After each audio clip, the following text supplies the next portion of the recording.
A literal view on the 6 days of creation can impact our literal view of the rest of the Bible. If we don't take God at His word in Genesis 1, it doesn't mean we're going to fall off the rails right away, but I believe it's a slippery slope because it means we've decided to let cultural science influence our biblical worldview. Our friends at Answers in Genesis offer 6 reasons for a literal 6-day creation that make perfect biblical sense on this topic.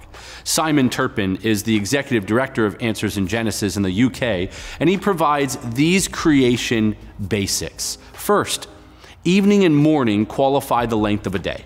On day 1 of creation, Moses uses the terms evening and morning to qualify the length of a day since they refer to the end and the beginning of a day.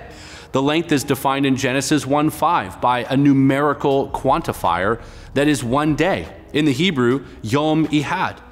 Why is this important? Well, Moses is defining day, the turning of the earth, 1 time on its axis to distinguish between the light and the darkness, which is a period of 24 hours. Number 2, God told us that He created the earth in 6 days. On Mount Sinai, God clearly told Moses, "For in 6 days the Lord made heaven and earth, the sea and all that is in them." That's Exodus 20, verse 11. Enough said. Number 3, the sun wasn't needed for the first 3 days of creation to be literal days.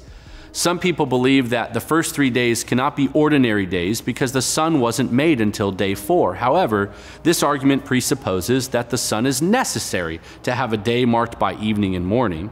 But to have an evening and morning on the first 3 days, all that was needed was a rotating earth and a light source, which God created on day 1. Genesis 1 verse 3 tells us that. Fourth, the Bible indicates that the 7th day of creation was also a literal day.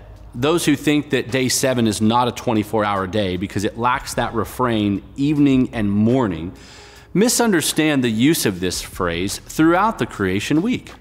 In the first 6 days, each day is shaped by a structure. We have the words, God said. We have, let there be. We have, there was, and we have, God saw that it was good. And then there was evening and morning. Because the 7th day is not a day of activity, but a day of rest, it's not necessary to use the evening and morning formula used in day 1 through day 6. The fact that the 7th day is numbered like the other days is further evidence of a 24-hour day. Number 5, God's command immediately brought creation into existence. When God spoke the divine command in Genesis 1 verse 3, "Let there be light," it was immediate. It didn't take millions of years for the universe to come into existence. Like 2 Corinthians 4 verse 6 reminds us, when God said, "Let light shine out of darkness," it happened immediately. Number 6, a literal 6-day creation aligns with God's purpose for creating earth. God created earth to be inhabited by mankind. Why would God wait billions of years for man to evolve if His intention was to have human life on earth? 6 literal days of creation makes sense considering what Scripture reveals about God's purpose in forming the earth to be inhabited. For more wisdom on creation and to build a biblical worldview for your home in today's culture, I recommend subscribing to Answers Magazine like we do in our home. Answers in Genesis has countless resources that will give you answers to some of the biggest questions out there.